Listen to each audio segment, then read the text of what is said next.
I'd love to have listened to something like this. To be like, well, I'd want to become a dad one day, but what's it like? Do you know what no one tells you as well? The placenta is massive. I definitely didn't look at that, that's for sure. Did you eat it? No. Absolutely not. Stem cells, bro. Stem cells. Did you not go business end? Did you not have a look? Did I go business end? Mate, I'm not. No chance. No chance. Neither did I, but my mate did. And he's got the best analogy for it ever. He says, it's like watching your favourite pub burn down.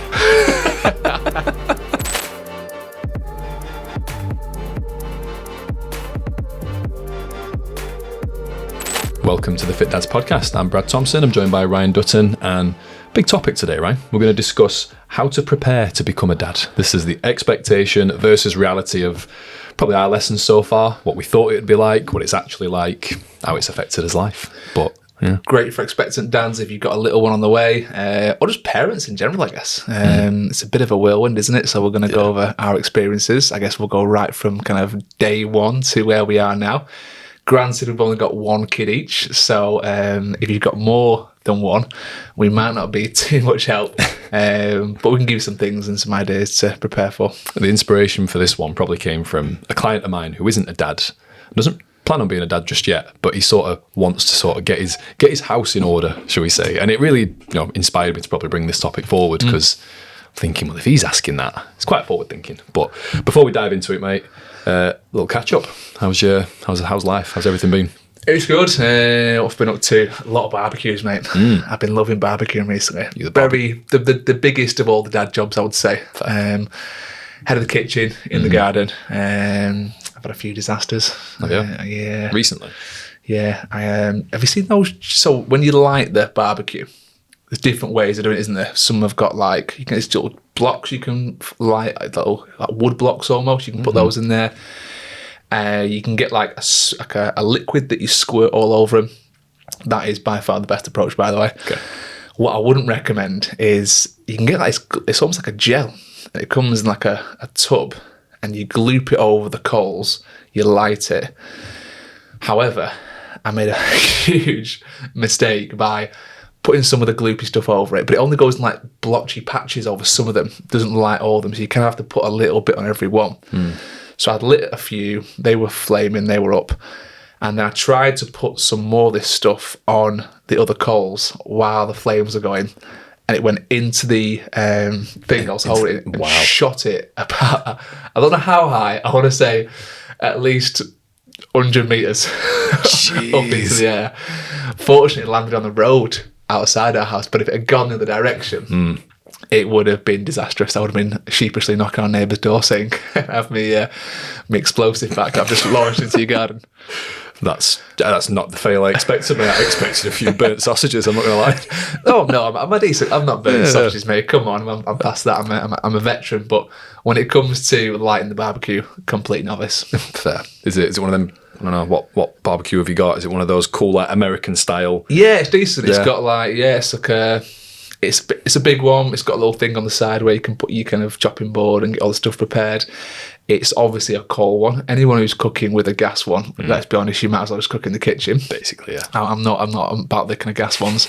And it gives it a nice smoky flavour when it's on the coals as well. You can also buy these things now that are called smokers. So it's like a little box that you put on top of the grills in the barbecue. You can put, I think you put, again, like bits of wood chip in there, and it gives it like a woody flavour to your meat.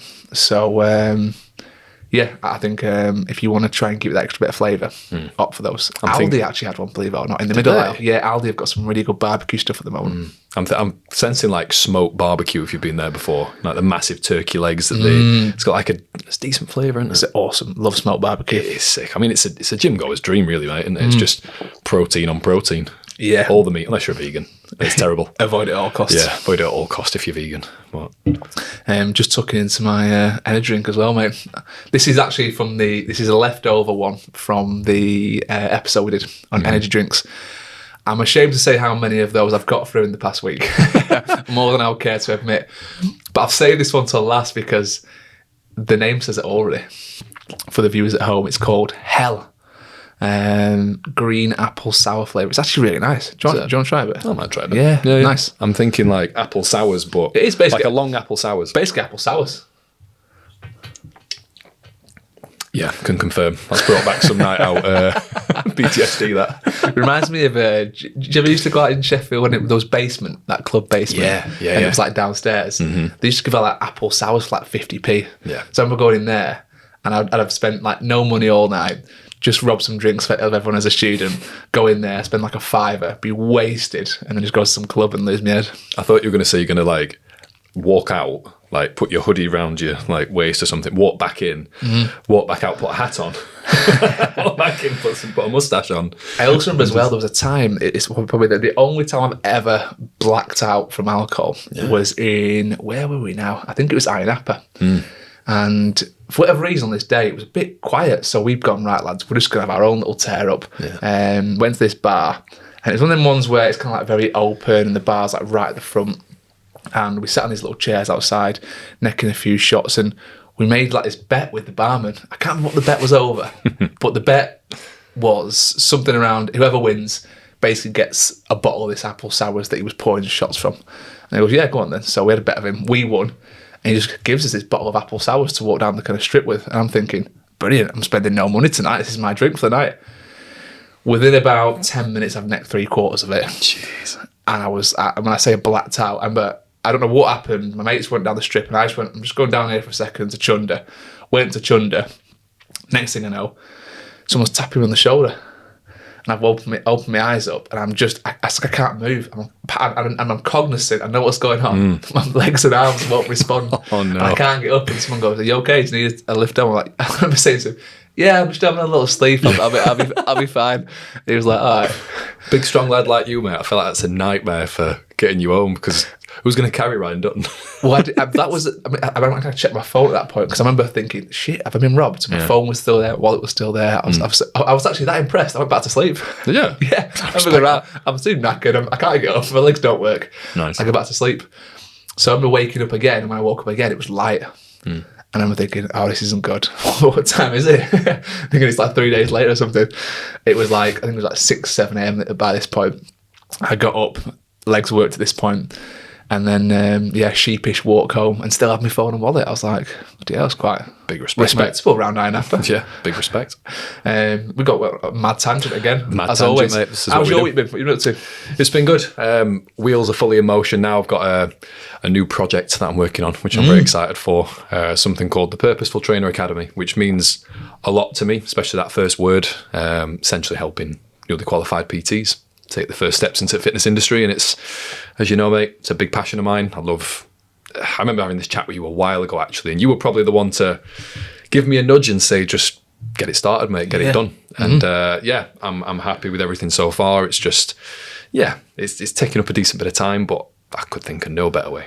So I could think of no better man for the job, honestly. Like, I think when we had this chat, I remember saying to you, you've spent so many years managing the people, coaching the people. You've got both sides of the coin, essentially, because you can coach clients, but it doesn't necessarily make you a good coach. You've had it to the point where you've managed coaches and you've been in control of what they do and seeing what they do and overlooked sessions. And obviously we know you do a lot of assessing as well, which is brilliant. So you are, really fit for purpose on this. And again, that word, purpose. Yeah, and it's kind of you, mate. It's just I don't know. I were really hesitant shoehorning it in today, but I think I'm a big believer in if you've got something to shout about, talk about it. And I think it's something that don't ever be afraid of promoting your services and what you're doing. And if you are a new coach listening to this and you want to get some kind of real, I guess, good advice and fast track your process, no better place. Go for, what is it on Instagram? It's at Purposeful Trainer. If you search for that, I like that. You've got the hashtag there. The at name, should I say? Yeah. I'm not getting no underscores this time round. I thought I just wanted boom.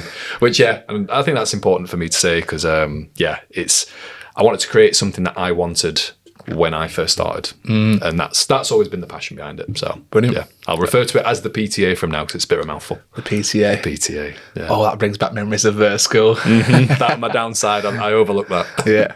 But mate, I've got a bit of silly questions to kick us off because I feel like you caught me with my pants down last episode. Yeah, go on. Got a 5-finger liquid challenge for you, mate. A 5-finger liquid. Yeah, I got this from Jack Mate, who's a YouTuber. So I heard him on Russell Howard's podcast. And he said, I want you to imagine you got 5 liquids that can come out of your fingers on your right hand in unlimited quantities. Choose what they are. What are you choosing? Number 1's mayonnaise. Mayonnaise? Yeah, I like mayonnaise. I'm disappointed. I could have sworn it weren't going to be mayonnaise. Light mayo. Yeah, I love my lighter than light, of course. Okay. Which is brilliant. I can douse as much of that shit on there as I want and not get stung calorie wise. Which finger? That'd be my main pointing finger. That's my index finger right there. Right. Second of all, of course, obvious choice, can in hand. It's got to be some kind of energy drink. Probably. Oh, do you know what's overtaken the White Monster in my kind of list of energy drinks? Is it moose juice? It's not moose juice. No, right. It's the Rain melon flavour. Really? Yeah. I can't get enough of it. Every time I go to the station, I feel like I have to get one. I get one and bring it home sometimes. I don't even have it there. I stock up at a station and bring it home. Fair. So yeah, it'd be probably like Rain melon at the moment. That might change over time. All right. Number 3, what would I have number 3? Water. Gotta be water. Yeah, Come on. gotta be. Of course. I can't live without water. Number 4, what would that be? It's tough, isn't it? It's tough. It gets you thinking. This is interesting. Let's get creative now. I'm trying to think of things. Do you know what I'd have? Bleach. It got to make my life so much more easier. I do the shower, I do the toilets. I'd have bleach. Perfect murder companion as well. There's no murder weapon. Practical. Super practical. And then another liquid. What would be another liquid? There's probably some obvious ones out there. People are screaming now, aren't they? There is one glaring, the obvious one. What would I have? Liquid. Oh, I'd probably. Do you know? At the moment, from where I am, it'd be milk for Harlow. Yeah. Yeah, milk. Just so she can suck off. That'd be my thumb. Milk on my thumb, so I can sit with thumb and unlimited amount of milk. You're done. That's my 5. All right. If anyone wants to know mine, just I do want to know yours. drop into my DMs. I'm not. No, I'm not revealing. Come on, you can't do that to us. No, because I've thought about this a long time. You can't do that to us. I've asked a lot of clients, and I think I've got the perfect blend. Have you? Yeah. So if you want to know, you got to share. Come on, you got to share. I'll tell you after. But all right. Drop into the DMs, please. All right, fair enough. I'll tell you. Promote engagement. I'll get it out of him and share it. Don't you worry, listeners. I'll claw it out of him. Right. We've gone on a massive tangent again, mate. But as always. Preparing to become a dad, I've sort of split this up into 4 different sections on my side. I've got the reflections before, like who were we before we became dads? I think that's important to say. Expectations, maybe what we expected. Pregnancy experience that were interesting for both of us, I imagine. I've got some stories on that, mate. And then what's the actual experience that we've been like? Okay. Is there any particular... I mean, it makes sense to start with one of the first 2, mate. Expectations. Just go from the top, I guess. Yeah. Yeah. Who were you before Harlow, mate? The one thing that stands out as being the main one is selfish. Okay. I think I was pretty selfish. Didn't really care about anything else but me. And it's quite hard to, I guess, admit that. But everything that I did, whether it was work, whether it was training, it was all kind of geared around getting me to a certain place. And then the moment she was born, that switch flips, and then you're like, oh, it's bigger than me now. And there's a lot of things I have to consider in my week and where I'm going and what I'm doing with work that has to be geared around her. So that's probably the most obvious thing. That's fair. I think it's this podcast, again, to talk about creating things that you wish you had before, like when it was your time. I'd love to have listened to something like this. To be like, well, I'd want to become a dad one day, but what's it like? You only ever really see the actuality of people when they're sleep deprived and knackered. But again, probably similar to you, mate. I were very, always tried to be quite righteous with my views, but probably a little bit more extreme in the sense of, I'd throw myself into more things, whereas now I'm a little bit more cautious because there's a bit more risk management on my part now. I can't just launch myself into stuff at the risk of, being out of action or being hurt. It gets you thinking. So I'm probably a little bit more cautious now. I love to travel, played a lot of sport. So I think that's probably the 2 areas of my life that I'm really keen to incorporate, even when Ted gets older. I definitely think sport's one thing for me that's taken a hit as well. Golf mainly. Yeah. I think pretty much from the moment she was born, you've just got to knock something on the head to make space, and golf was that thing for me, unfortunately. Oh, Saturday mornings for me, Amy went to work, I played football. Yeah. That was it. When Ted come along, Amy went to work. Somebody needed to have Ted. Yeah. So it's me. Yeah. And I wouldn't change that for the world, but that's one thing that if I could go back and tell 29-year-old Brad when he were living life at Riley. Make the most of it. Yeah, just enjoy it, because you never know when last game is going to be your But last that game. worked quite well for you both, because you could go to football guilt-free. Yeah. You knew she was at work. Yeah, that's quite nice. I had a routine, mate. Play football. Well, I used to do Thursday afternoons, 12 till 4. I used to play golf. And then what ended up happening was I used that time to work now and spread that 4 hours across the week in terms of looking after Harlow. So like an hour on Monday, picking up from kind of school, Tuesday, Wednesday a little bit longer, and then obviously weekends. And yeah, you do realise that you haven't got as much time as you think, and that's probably the big thing, isn't it? Time. Your time goes out the window when you have a little one, and just be prepared for that. Be prepared for what you're going to sacrifice. I'm distraught that in my time before Ted, that I can't play an instrument, I can't speak a different language, because I'm like, what did I do with my time? How did I spend it? What did I do? There is still little moments. Like, there's a lot of good apps now. There's like the Duolingo, isn't there, where you can go and learn things. Rosetta Stone's got their own app. So you can do little things if you want, but it's things where you can't do it for like just an hour. Like you can't play golf for an hour unless you go into the driving range. If you want a round, you're talking minimum 3 hours, 4 hours if you're on a bad day. Yeah, unfortunately. Yeah. Expectations, mate. What did you expect? Like, especially speaking to people who maybe are dads or were dads when you were speaking to them, what did you expect from the life of a parent? Honestly speaking, I don't think I expected anything. I think I was so naive. I really do. Honestly, like, hand on heart, I was so naive going through the whole process about how things would change. I was almost convinced that things wouldn't change that much. And I think that's probably what caused a lot of friction with me and Amy to start with, because I think I didn't want to change my lifestyle and what I was doing. And I didn't pick up a lot of things where I should have done, but then, learnt the hard way that you can't just let her do all the things. So there was a running joke, honestly, it's again, embarrassed to admit this, but in the first 6 months of her being around, I reckon I could count on one hand the amount of nappies I changed. It was bad. Like, mainly because I'm not very good with shit. Wees I'm all right with. I can change a wee, but I'm just. Have you seen that kind of video of the dad? He records himself and he's like gipping and he's like taking about 20 minutes to change his nappy because he literally can't bring himself to do it. That was me. I'm just really bad with like certain things. Sick, snot, don't mind all that. I'll clean that up all day. Right. Amy, on the other hand, hates that, so it's kind of it works quite well. Sometimes when Harlow's got a big bogey on her nose or something, I'll get my finger up there and I'll dig it out and I'll wave it around Amy's face, and she hates all that. But for me, it's just shit. I don't like cleaning that up. So, embarrassingly, didn't pull my weight as much as I should have done. And again, just wasn't prepared. And maybe I should have had more expectations. And I'm just trying to be as honest and as real with kind of the whole process in the early stages as possible.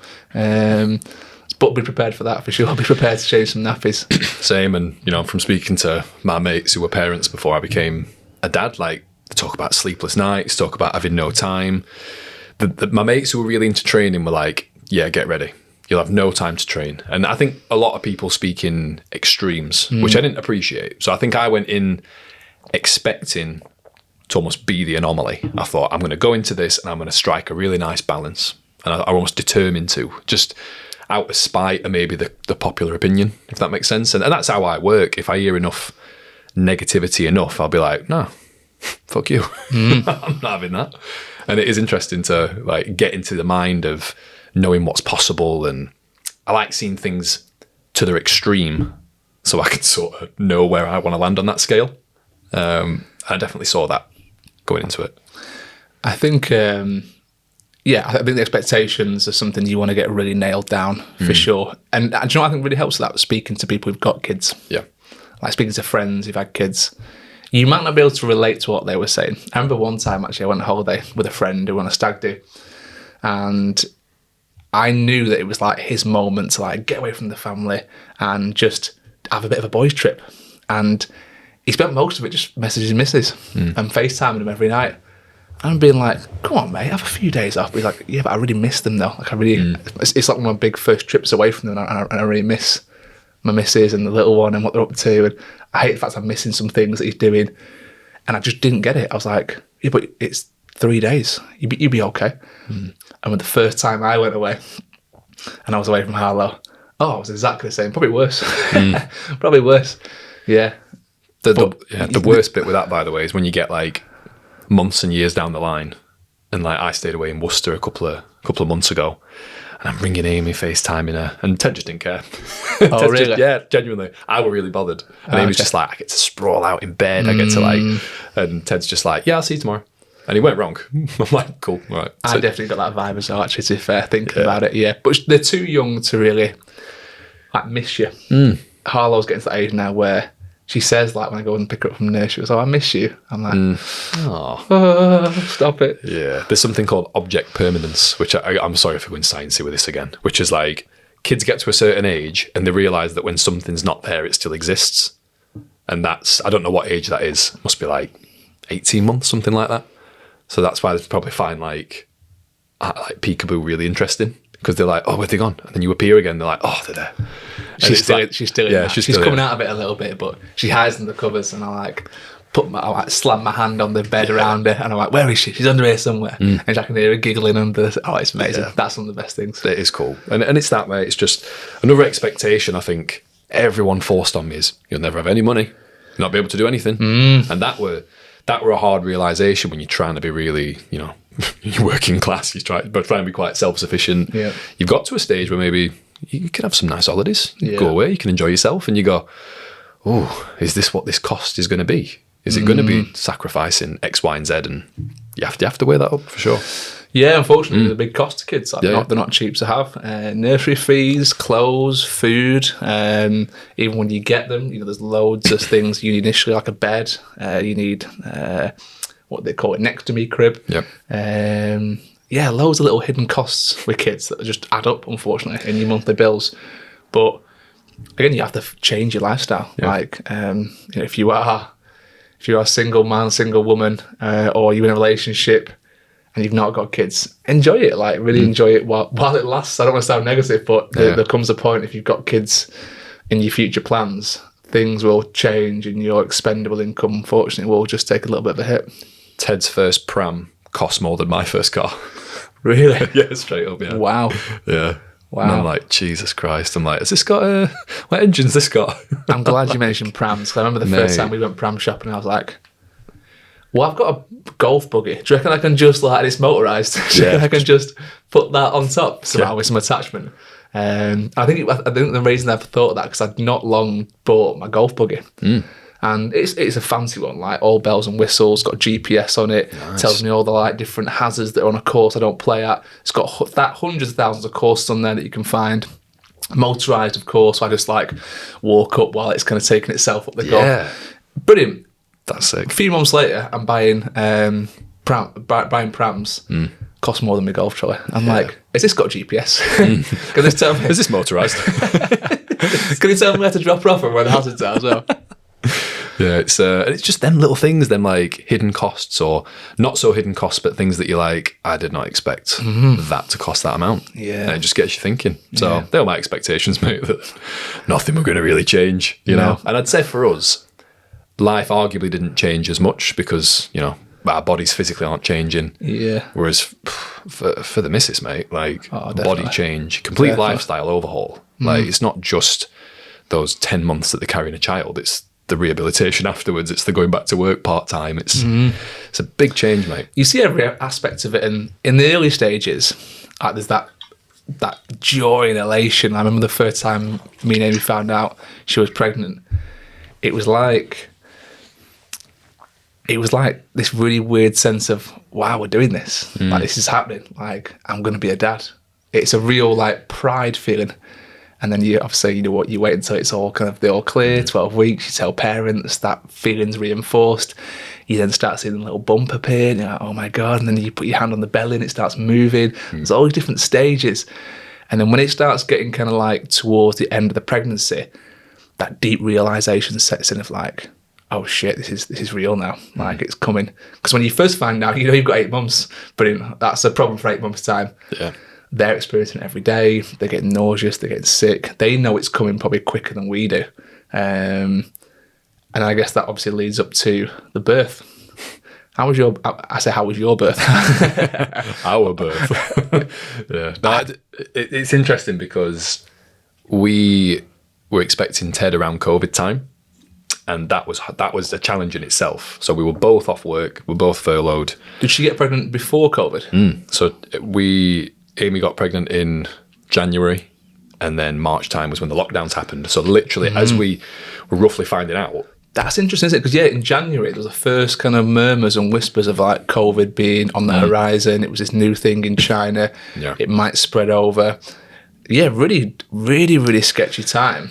And my point with Amy was just to try and keep her calm, chill out. And do you know what she did, to be fair? There's a running joke where I come home from the gym, from a run one day, and Amy would just like laid in the garden, bump out, because obviously the weather were insane in that 2020. And she would just, I'm like, you're going to cook that child? I'm like, I swear to God. And it was just every day I'd go out for a run, I'd come back, and she was just bathing in the sun again. I'm like... It's funny you mentioned that, actually, because that highlighted something that I felt on a few occasions where I was like very much more aware of what Amy was doing and whether that was going to benefit the child or not. Yeah. Even to the point where I was like, yeah, you have to keep moving. You have to stay active. I know you hate exercise, you tell me all the time, but if you're going to increase blood supply to that baby and give it the best possible chance of getting nutrients and growing healthy, fit, strong, you've got to move. I've read, whether it's pseudoscience at this point, I don't know, and I will find the study because I'm keen not to be that guy, but apparently there's studies now that say that when a mother trains or is active, it sends a child to that baby. It sends a message to that baby to say, this is what the world's like. So it tells them that the world's not just one pace. It's like heart rate's up, heart rate's down. And it sends them a signal that the world is quite tough. Gets their body prep for that. Yeah, which I thought was quite interesting. Yeah. And again, there's probably limited research on it. I'm not sure. But I bet there's so much more to that than we realise. So, and I'll pose this question to a lot of people, actually. During that time where hospitals were quite unwanted places, you didn't really want to be in a hospital because of the risk of COVID. So we had a home birth, and we were determined we were going to have a home birth. And there were risks there, where people were like, well... What was the reason for home birth? Did COVID have anything to do with that? Yeah, mainly, yeah. And then we read a book called, and I've shouted this out before, How to Grow a Baby and Push It Out, from a lady called Clemmy Hooper. And she spoke about the power of oxytocin and being calm and happy and in a space where you feel safe. So I remember asking that question to her. I went, well, where do you feel safest? And she was like, that spot right there on the sofa. And I'm like, that's where you feel safest? She went, yep. And, fast forward, like Ted were born in that exact spot. Jesus. Which is wild. Did you get rid of the sofa or not? No. I mean, not on the sofa, yeah. But we did have to, I've not actually asked him if I can share this, but we ended up putting like loads of like waterproof like tarpaulin in the living room. Yeah. I'll show you a picture after. It's mad. I don't know. I tried to avoid that end of the pregnancy as much as possible. I tried to kind of keep my eyes in one direction, but I know there was a lot of liquid, shall we say, coming out of one end, not good and bad liquids. Did you not go business end? Did you not have a look? Did I go business end, mate? I'm not. No chance. No chance. Neither did I, but my mate did, and he's got the best analogy for it ever. He says it's like watching your favourite pub burn down. Oh, brilliant! Which is very dark, but I'm like, all right, fair. All right. Oh, class. Yeah, I can imagine. But even having a home birth, right? You've got a spot in the house where every time you look at that spot, do you not get like PTSD looking back and seeing Amy in pain and having that association with the house? I mean, even when I drive past Jessop's wing, I drove past there to go and run the other week, and I was going down Manchester Road, and I just saw the Jessop sign. I thought, you just kind of get that little, feeling of like, we were there one time. That was going on. You get some thoughts and feelings. Do you not get that every time you look at that sofa? If I think about it, yeah. But it's weird you should say it, because Ted's starting school in September, and they asked us to bring in birth certificate for like this open day. And I pulled out his birth certificate, and I'm reading through it, and it's his place of birth, and it was our address. And that was really weird to see that. And I'm like, oh, there's not actually many other babies who can say that their address is there. Yeah. That felt really strange. But like I said, we just wanted Amy to be comfortable from that home birth standpoint. And when I think it was 5 a.m, Amy started having some contractions. And I used to have this little whiteboard that I used to write workouts on. And I put BIRTHA, and I put like Bertha, like today's WOD. I like that. I just took piss out of everything. Did you? And that was my way of dealing with it. And she needed that as well. And but it were amazing. It would honestly one of them things where, and I'll say this out loud now because I've not really verbalised this, I used to think happy tears were bollocks. I just used to think, what's wrong with them? And then when you have this overwhelming rush of emotions, I was like, whoa. Yeah. Did you cry? Loads. Still crying. Still crying out. Yeah. An absolute mess. And I think it were extra special because like Ted's like named, his middle name's Robert after my dad. And it was just sort of nice to see that. I didn't cry. I wasn't sure how I would react. I'll tell you one of the reasons why I didn't cry in a minute. But I totally get the happy tears thing. And I totally get that I didn't understand it until... I mean, my missus says I'm kind of like emotionally void sometimes. And I think I have been for most of my life. Find it very difficult to express them and, just get out how I'm feeling. But Harlow's the first person that's ever changed that, where...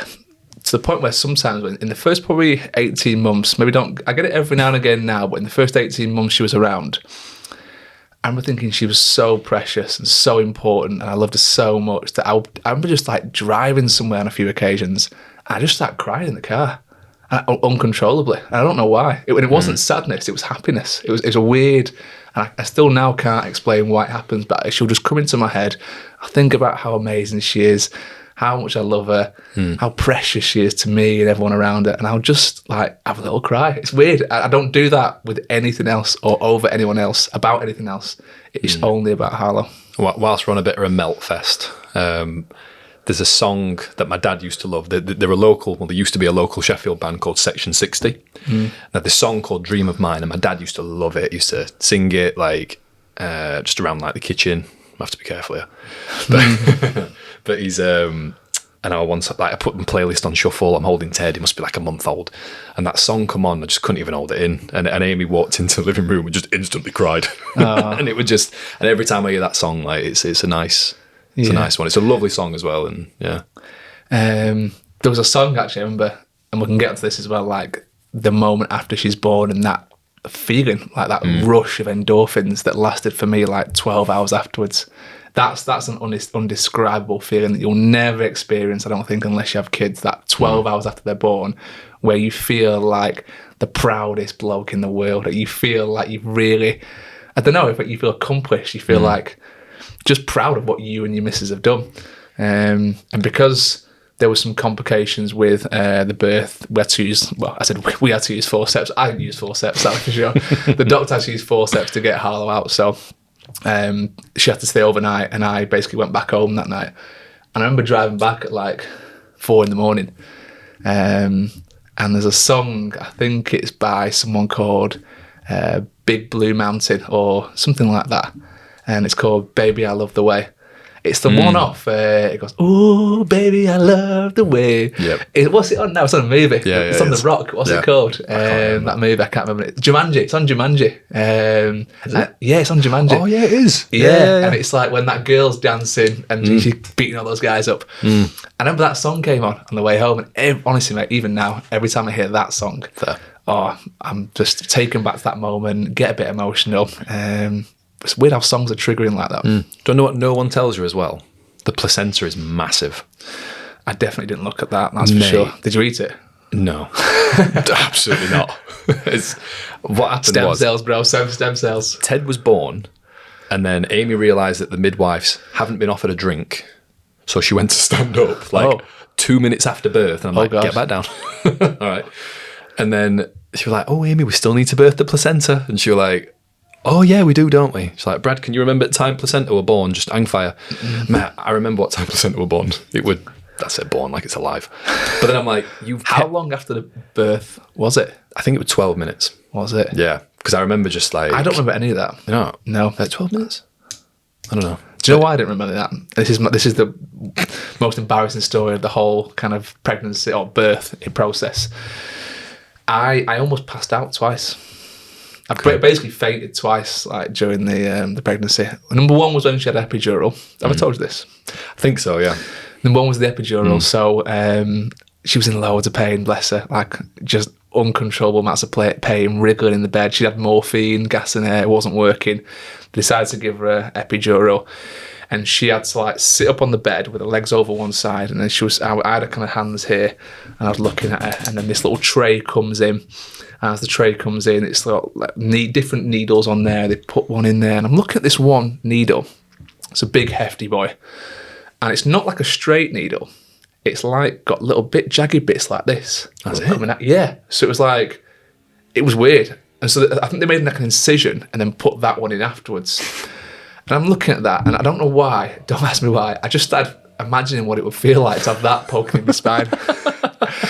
And then all of a sudden, I just felt everything go wobbling. It's the first time I've ever felt like faint like that. Wow. My legs, I almost like lost control of my legs, and I started like wobbling. And even Amy was in like uncontrollable amounts of pain with a needle in her back, looks up at me and goes, "You all right?"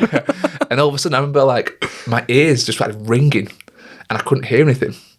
And I remember just saying to Amy, "I want to sit down now." And she was like, "Yeah, you need to." I think I'd gone white as a ghost. Sat back on this chair behind me. Every nurse and doctor in there now isn't bothered about Amy, just looking at me going, he's going to faint, get him some water. So everyone's coming over to me, give me this water. And the nurse, like, talking to me. I couldn't hear a thing. My ears were just ringing. I couldn't hear what she was saying. I was saying to her, "I can't hear what you're saying." And she was like, "Just sit back." So they got me this, like, wet flannel, put it on my head. So I'm being a prima donna while Amy's being an absolute hero, giving birth to our child. And then it happened again when she was born. So I was a bit sketchy for the next kind of like 12 hours or so. Bearing in mind it was a 48-hour birth, by the way. It was a long process.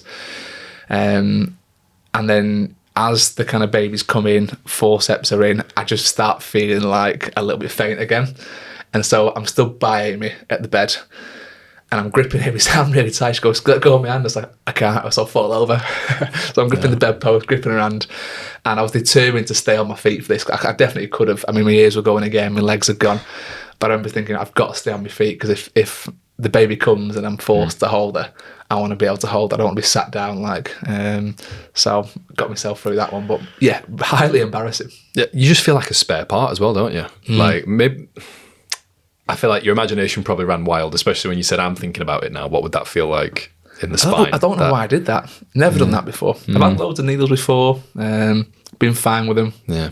But yeah, this one I just started imagining what it would feel like. I think it was the shape of it, just the obscure shape of this needle. I didn't know they were jagged. Yeah, it looked jagged. Yeah, it wasn't straight. Ugh, yeah, that's a bit nasty. One embarrassing thing I need to confess to: we wanted a water birth at home, got a water bed and everything. And when Amy were ready to birth Ted, I said to the midwife, I'm like, "Shall I put water bed up now?" And she was like, "Oh, you've got a water bed?" And I'm like, "Oh, well, I was told to, like, you were going to tell me when to put bed up." And she was like, "Oh, no, it's too late for that. You're going to be a dad in like 15 minutes. Oh, shit. I'm like, "What?" Oh, wow. And Amy's just like, "I can't believe you've not put water bed up." I'm like, they didn't tell me. Yeah. So it would just, it was so silly. And one thing that probably deserves a special mention is that first night when you bring them home. How weird's that? Yeah, thinking that like it's almost like there's someone else in the house. Like it's a weird feeling, isn't it? Like there's someone else with us in the house here.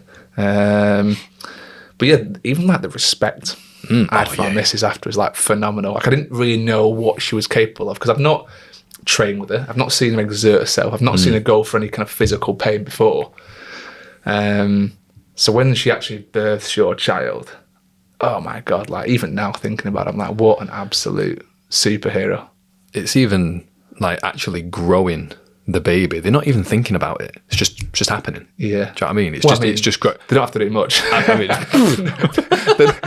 they're not in there pulling the strings, making sure nose is in the right place. I think it happens pretty naturally, right? Yeah. But once that baby is ready to go, that's when they really come into their own. And, newfound respect for my missus forever after doing that. Same.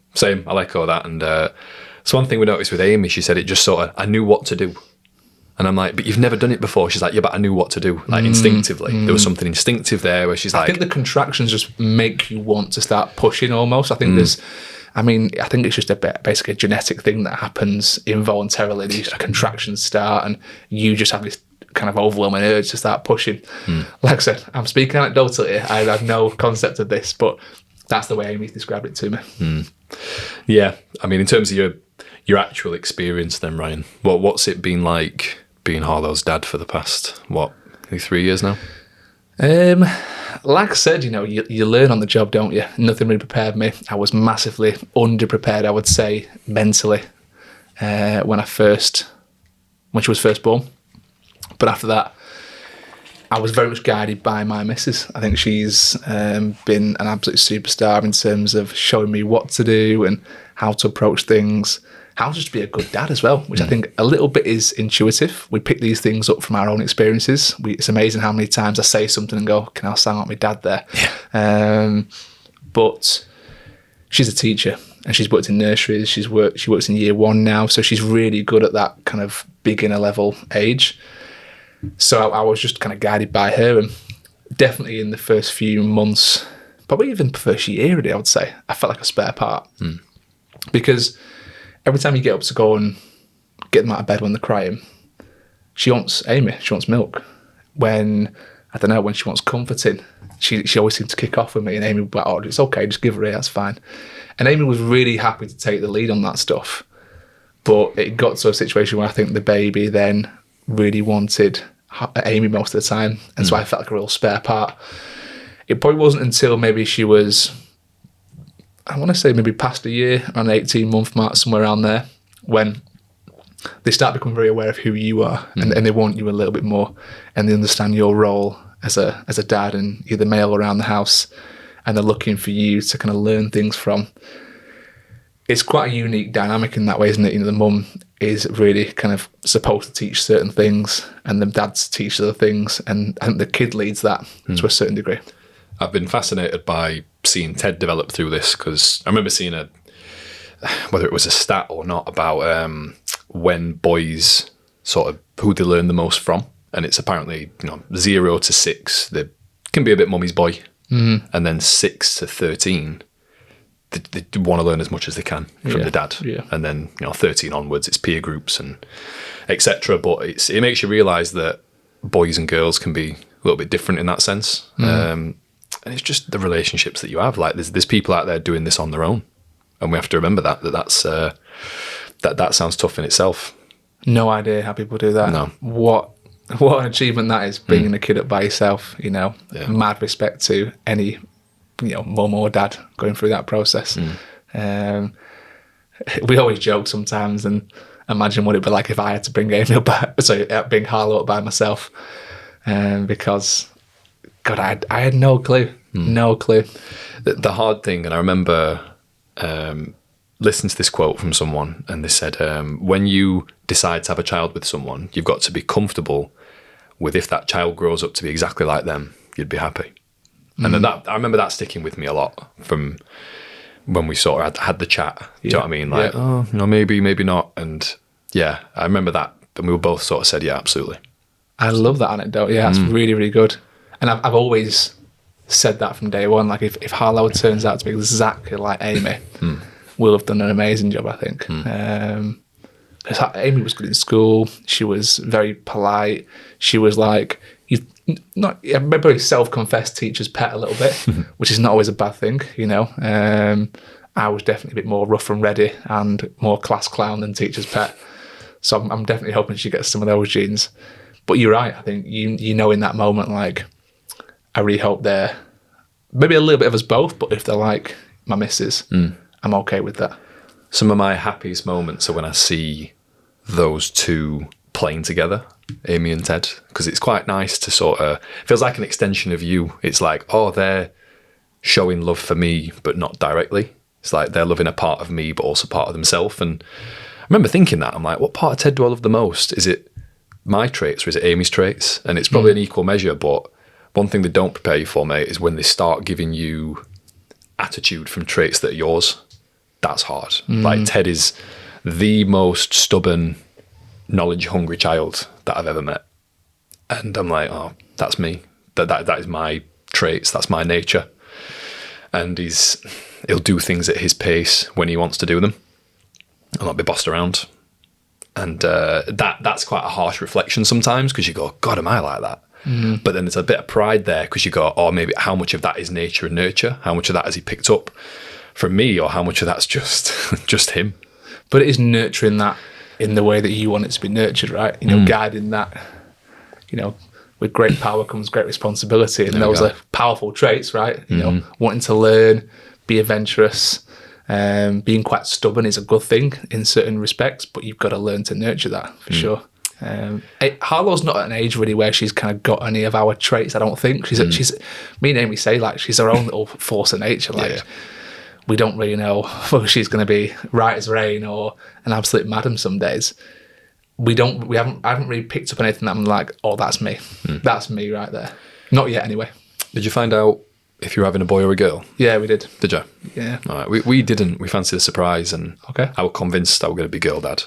Really? So having a boy was quite a shock. Be honest, were you a little bit disappointed, or? No, I think I'd prepared myself to be a girl dad more. Okay. Just because I think I'd convinced myself that it was. I don't know why. What names did you have for a girl? I don't want to say them just in case we have any more. Okay. And it is a girl. Okay. But we had very limited boys' names, which is what also made me freak out, because I'm like, oh my God. Like, yeah. So it really got us thinking, but it took 3 days to name Ted. 3 days? 3 days. Okay. Just couldn't decide. And then we decided, no, he is a Teddy Robert. Took us about 3 minutes to name. Did it? Yeah, because you knew. Yeah, you knew. No, we didn't. No, we didn't. Oh, as in? No, so we talk about apps and things like that. Yeah. On the last podcast. Well, there's an app for everything now, and there's an app actually for names. So it's a bit like, have I told you, it's a bit like Tinder? Yeah. I can't remember what the app's called, but Kinder. Kinder. Is it called Kinder? Yeah, it's called Kinder, yeah. So you basically, names are thrown at you through this app, and you swipe left or right based on whether you like it or not, and there's a pool of names that you and your missus have both swiped right on. And then from those you choose, and even the ones we both chose were like, would you want to call your daughter that though? No. Would you want to call your daughter? No. And we couldn't decide. So I remember we went to, I can't remember what it was. It was something like Zzz's in Leopold Square or something. And we bought this book, and it was 10,001 names. And on the first few pages was like most popular names in these countries, most popular names in States of America, most popular names in areas of the UK. And then Harlow popped up in a state in America as like #1 name. And I went, I quite like Harlow. And Amy said, yeah, I don't mind that. So we wrote it down as the first one. We probably turned about 3 or 4 more pages, looked through them all. And I turned to Amy and went, I really like Harlow. Yeah. And she went, yeah, I really like Harlow. Should we just call her Harlow? Yeah, it's Harlow. Cool. So we just went with that. We didn't even entertain the idea of trying to like talk ourselves out of it. We both liked it. It's the first one we fully agreed on, where we both really like it. But I do strongly encourage you to get one of those books if you've not thought of names, because there were so many names that I hadn't considered. And I think it's listening to how your name flows as well. Like there's a lot of syllables in my surname, so it's like you almost have to think about, well, you don't want it to be too wordy. Yeah. We wanted quite a versatile name. So Amy's granddad were called Edward, but he was known as Ted. Okay. Obviously, my dad were Robert, so he's an Edward. Right. Is he officially Edward? He's officially Edward. Oh, right. Yeah. But which we're now finding some problems with while signing him up to school, because he's never been called Edward. He knows the shape of Teddy, his name. Yeah. He can spot that on like a coat peg or his clothes. Okay. But he doesn't know Edward. Right. And he's never been called Edward. So when school, if unless they change it on the system, nudge, nudge, he's going to keep called Edward. So we're like, that's annoying. What made you want to go Teddy? I think Amy's granddad was not with us anymore. He was always Ted, and I was always quite shocked to realise he was an Edward. And you look into like the origin of names and stuff like that. And I wonder how Edward becomes Ted though. Where did that come from over time? Yeah. So apparently in like old England, loads of people called Edward. So it was like Ed, and then they were like, well, we need to differentiate these people, so it became Ted, Fred, Jed, and all of a sudden like they started to differentiate. Which for us it would just, I like this. It sounds even more like Yorkshire. Yeah. Because you put a T on the front of everything. And for us, it felt nice because it was like Teddy Thompson. I like the alliteration. I like how snappy it were. And I call him Ted, Tedster, Ted Diggle, whatever. I'd just call him Diggle.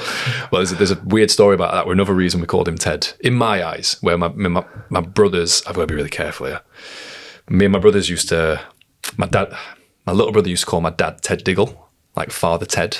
Okay, right. Yeah, and like Diggle. They went through a stage with my little brother's football team where they used to put Diggle on the end of everyone's name. Right. So I remember when I told my little brothers that we were calling him Ted, my little brother wrote down what he thought his full name were going to be. So he guessed that he were going to be Teddy Robert.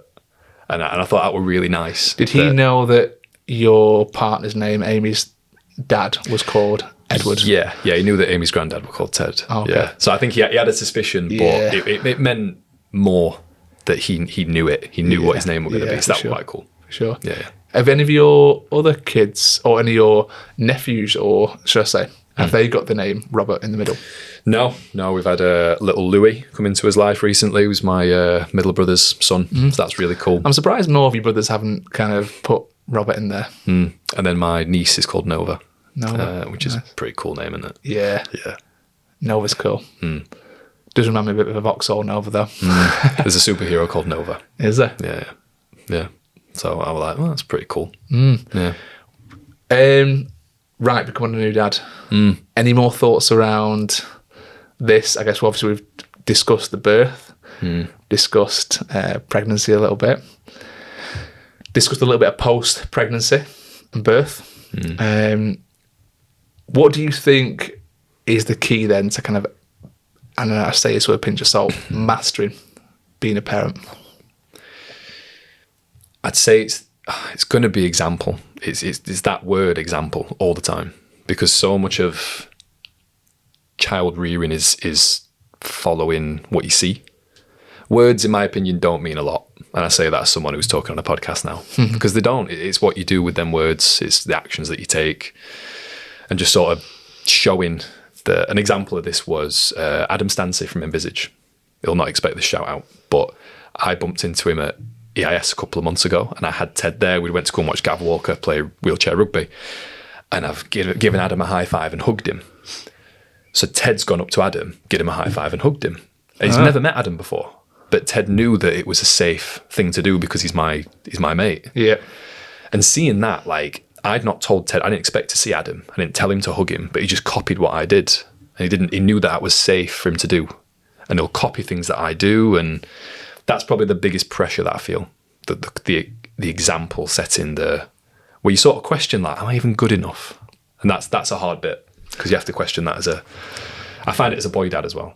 I had that a lot, actually, during the pregnancy, where I was questioning like all my bad traits and things I don't like about myself, and you go down some rabbit holes with that. And I was thinking, God, I really need to address that so she doesn't pick up this thing. And that was something I was very cognizant of during the pregnancy. And then, it goes tenfold when you actually see them start copying words that you say, especially the ones where they shouldn't be copying. And then they start doing things where you're like, oh, yeah, she's seen me doing that.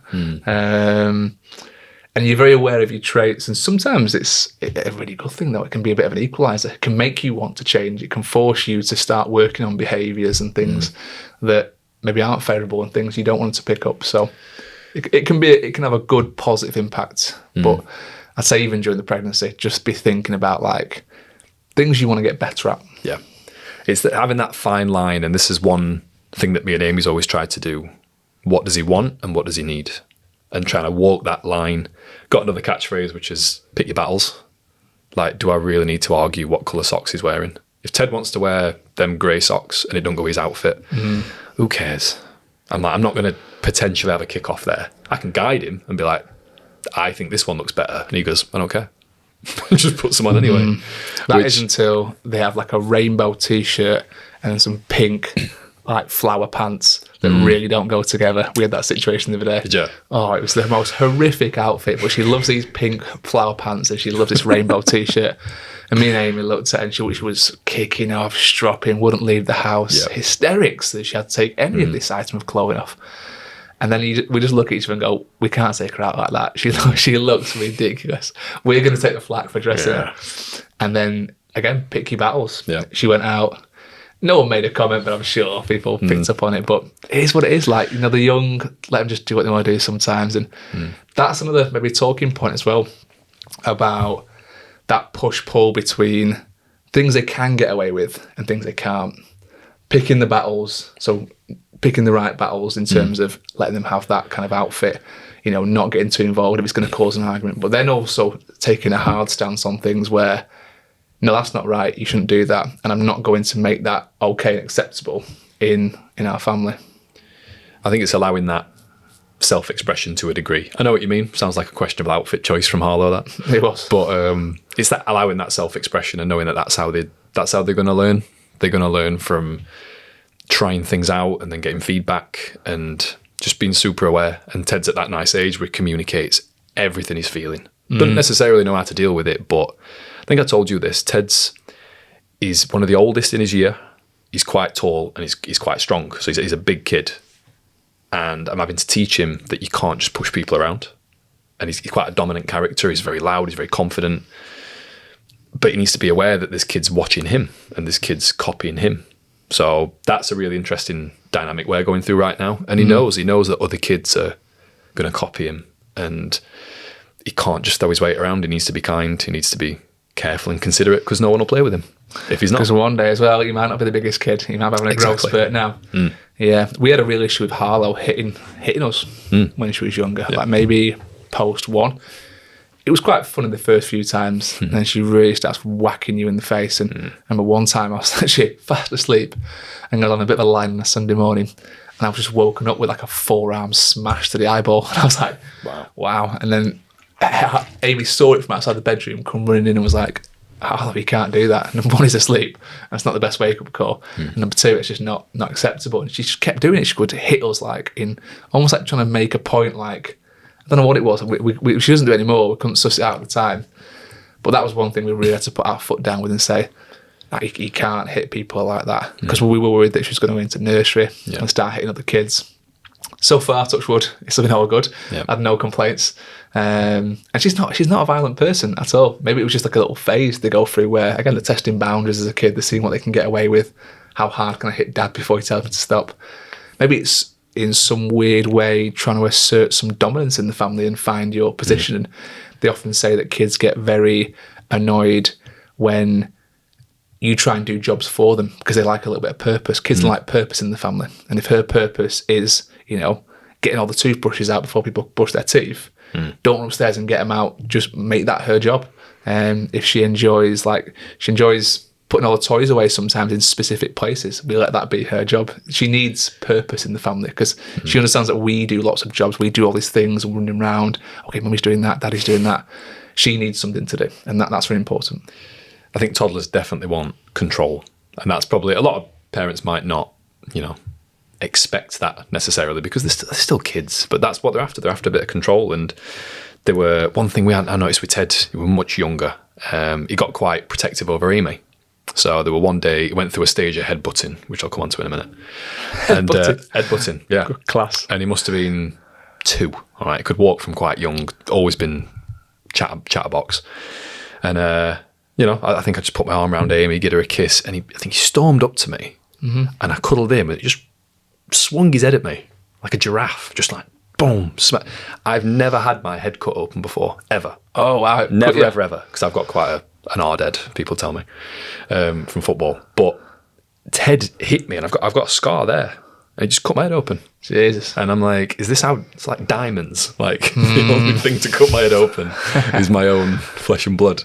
The worst thing is, and I've had this happen on many occasions, right, where when we get hurt as blokes, our first internal instinct is be angry, annoyed, and lash out about who the hell's done that to me? I want to get them back. When it's your own child that's done that, you have this really weird, like, millisecond moment. You're like, I'm really angry, but I really can't hurt you. It's a weird dynamic. And again, if you've not got a kid and you've not been hurt by your own child, you have no idea what I'm talking about. But we've had a few situations like that. One of the worst ones that Amy experienced was, I think I told you this a few months ago. I was on the sofa here. Amy was laying on the floor with like her head propped up against the sofa, and Harlow was on the sofa behind her. And she grabbed Amy's phone and just like launched it, and it whacked Amy's head. And Amy was like, ow, like, and then just the waterworks opened, and she just really started like bawling, crying. She had to leave the room. And then Harlow kind of knew something was going on, and she'd been a bit of a little shit like that day, to be fair. So she was on one, and I think it was just a nail in the coffin. And that's another horrible moment as a dad, like seeing your child hurt your missus. That's like a bit of an internal battle as well, where you're like, oh, like, I really don't want to see my missus upset. It's the worst thing ever, seeing your partner upset.